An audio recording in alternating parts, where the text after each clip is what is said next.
Welcome back to the channel, you guys. I'm going to actually start a new series that I'm wanting to put out.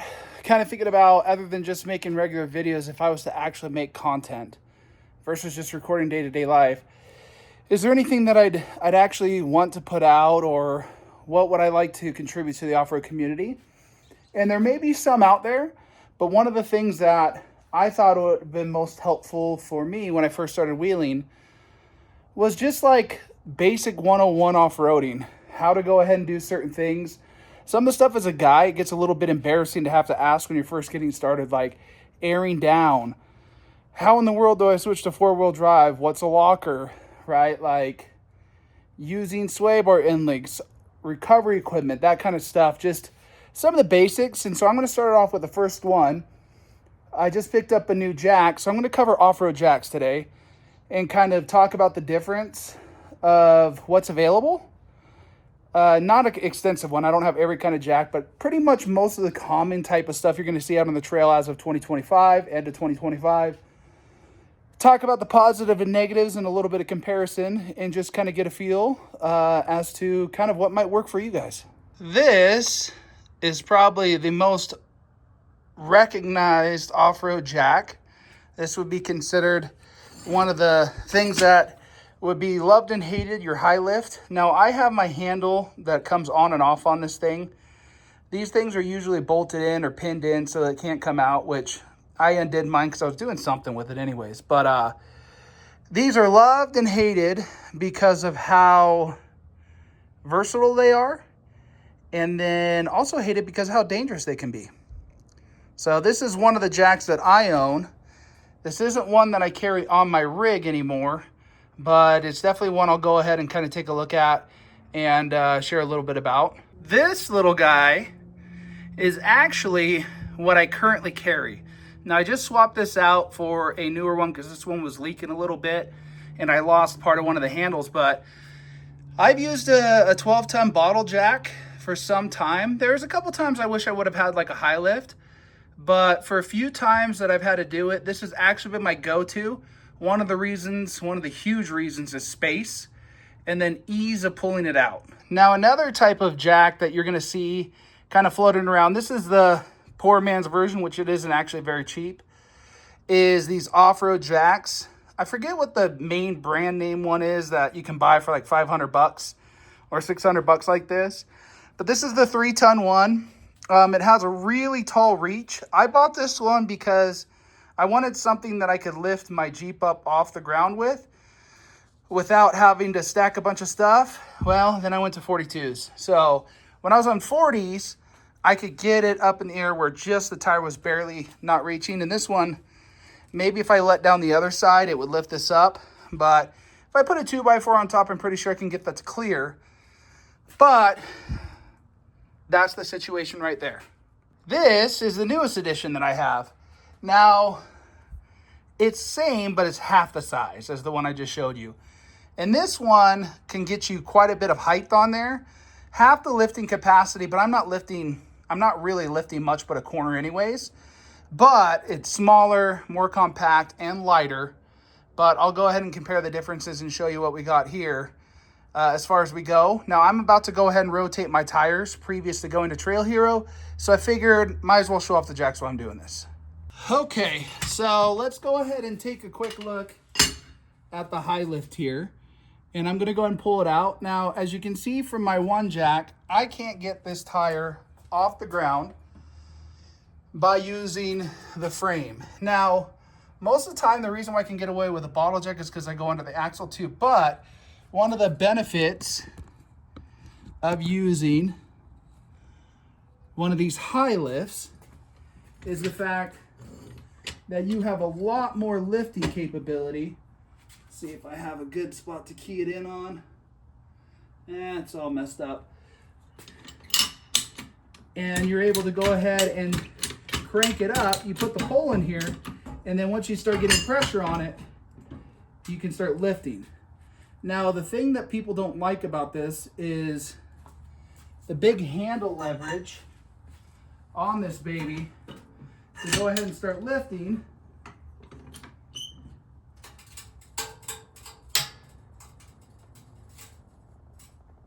this can kick up under spring pressure and hit me in the face.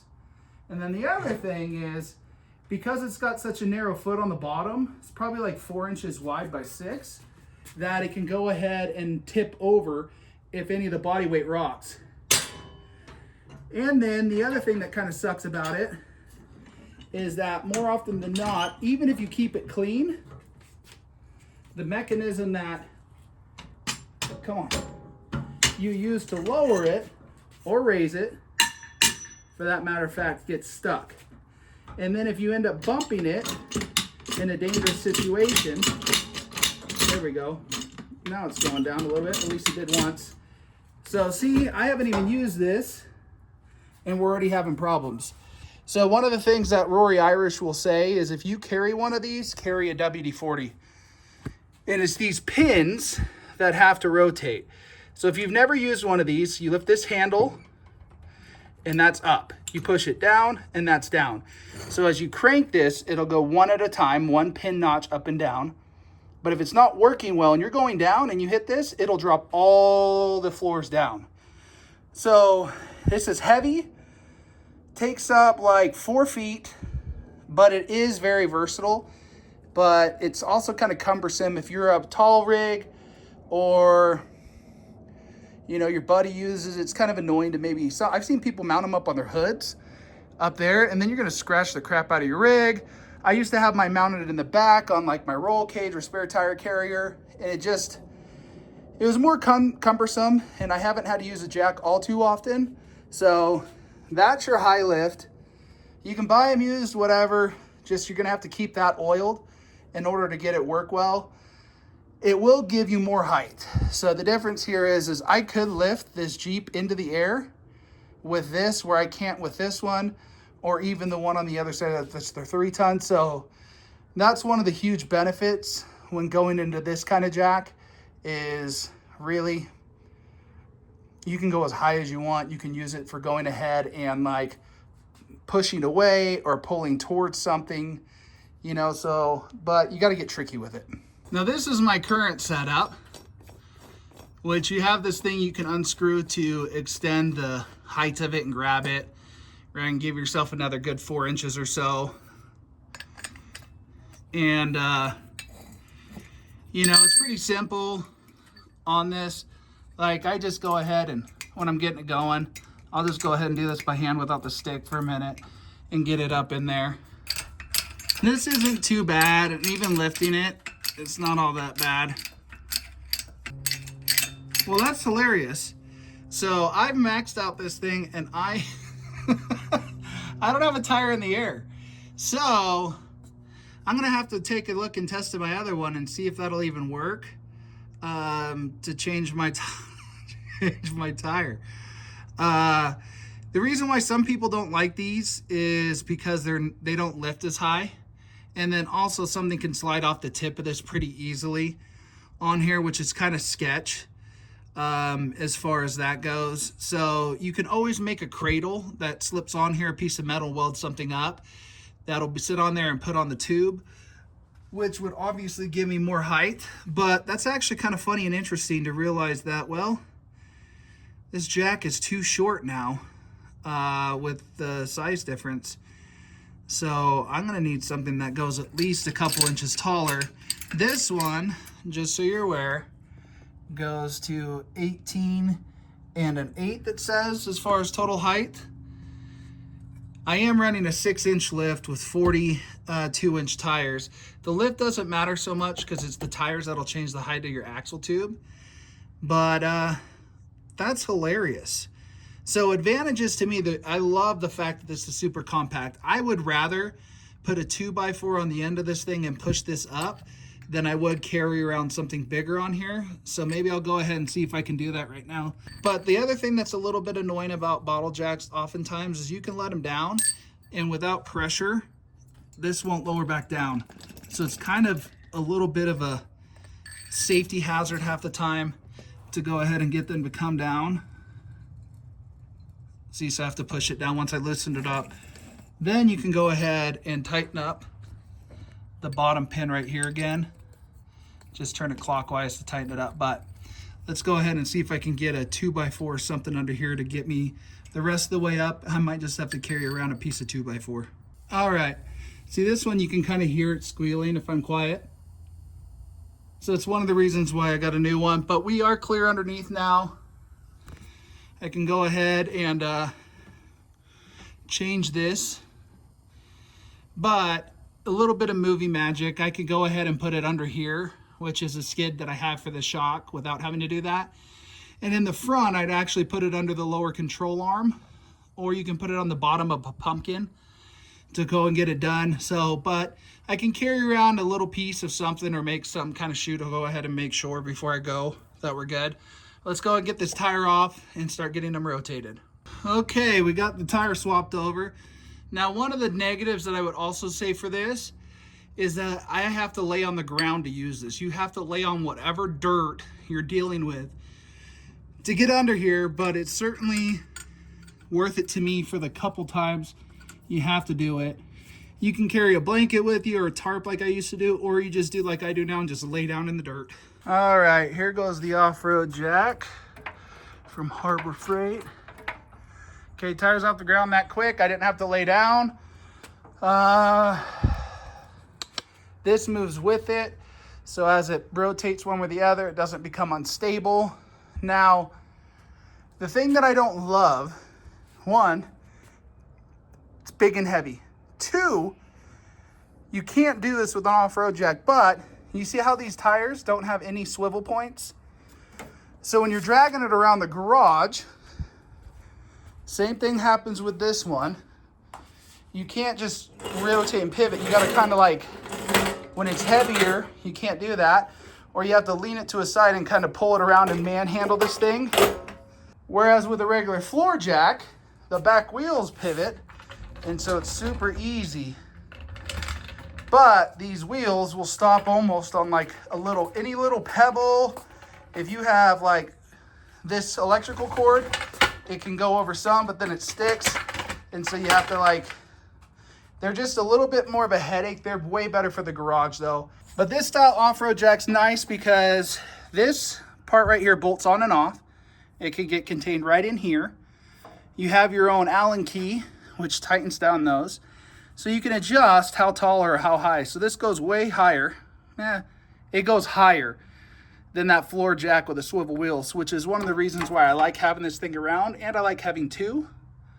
I've considered to have this like in my truck for off-road or whatever, but I'm gonna weigh these and you'll be able to see the difference, and then I'll explain and show you and compare the difference as to why I picked up that smaller one. Okay, let's do a quick comparison before this light totally fails on me. I love it out here. I love the weather right now, but I miss the 9 p.m. sunsets, if I'm honest. Let's weigh this little jack. 12 pounds. So you got 12 pounds for this jack. Let's grab this hefty pig. 26.8. So just a little bit more than double. Not too bad on weight, to be honest with you. It's just the space. Okay, I got this upside down on here. It's not heavy enough to even set it off, but obviously it has weight. Let's go ahead and throw this jack on here. Set it up so y'all know there ain't no fugazi going on here. Here, let's see if I can set it sideways so we can still read the...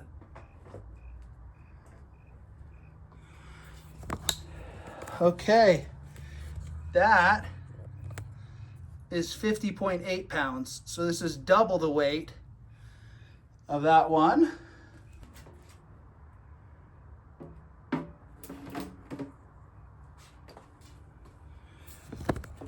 This thing is 74.6 pounds. So it's 50.8, so about 24 pounds, rounding up 25 pounds, whatever, right? 25 pounds heavier, so there's that. Here are the two side by side. There is some difference in the height. About the height of this pad is the difference. So you're talking about like a 1/4 inch, maybe a 1/2 inch difference, practical. The difference in the length as well from like back of tires is probably like 8 inches. I don't know where I put my dang measuring tape, y'all, so you'll have to just guesstimate with me too. The width, this one's probably a little bit wider because instead of storing it here for this extra piece, this one stores over there. So you're probably like maybe an inch wider on this. The handle length difference is like 1.5 foot. So space savings, but less leverage. And I'll be honest with you, I'm pretty confident if I took the tires off of that and put them onto here, because this back tire is the size of that front tire. So you're gaining probably an extra 1/2 inch or an inch. Let's see. Yeah, there's like probably like an inch of clearance because of tire. So if you took these same tires and put them on here, you would have just as much height on your lift with a shorter footprint, 24-pound difference, right? You just couldn't lift as much. But the reason why I got this one, my buddy hooked me up for my birthday and gave me a gift card, 15% off discount. But I've been considering trying to do some Ultra 4 stuff. Okay, let's finish up this comparison. Battery died on it. It got dark outside, but anyways. So now I've lowered this down as low as it can go with that on there. The nice thing is the 3-ton goes lower. This starts off and is taller, but you can just remove that. Everything's fine. I mean, I got this for the chance that I start running Ultra 4 if I felt like it, as a side thing, but also just having something that's a little bit smaller and easier to navigate in tight spaces. And if I want to put it in the truck, it takes up less space, lighter, easier to deal with. But I can say that this one is harder to lift the Jeep with as far as physical force on the stick. So there's a truth to that for sure. The other thing that's different too, that I do like about the newer one is, and maybe the newer ones of these come with it, this one comes with like a brake. So this thing will end up rolling all over my garage if it's not in a perfectly flat spot. It just starts rolling around, which is annoying. So I wish I had a brake on it like this one does, just to stop all that. I mean, that's a minor thing that probably if you start using that off-road, that's gonna get bent up and trashed and all that stuff. So maybe that's just an in-garage convenience, but I like it. But yeah, I think if you swap tires, you'd have the same height. I don't know. I like it. Well, to wrap this up, just the conclusion. Some of you guys might be thinking, how often do you change your tires or all that different stuff like that? I used to have that spare tire carrier, that Genrite one, mounted up here. And I had that when I was running up to a 40. Now that thing supposedly can carry a 42-inch tire. But I'm going to be honest with you.